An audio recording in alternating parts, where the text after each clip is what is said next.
राजनांदगांव क्षेत्र के आईजी राहुल भगत ला बनाएगी मुख्यमंत्री विष्णुदेव साय के सचिव।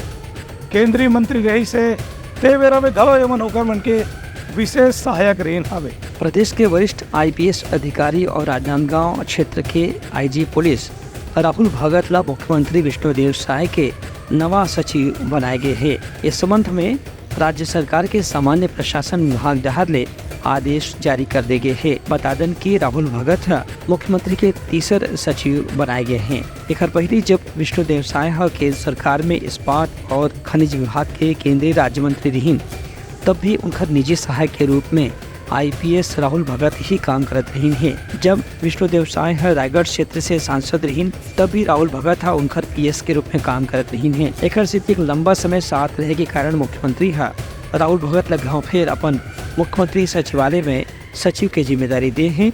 एक से समझा जा सकता है कि उनका कतको भी विश्वसनीय काम काज ला पूरा करे बर उनका राहुल भगत के साथ होना जरूरी माने जात रही है। Bureau report Uttarakhand news.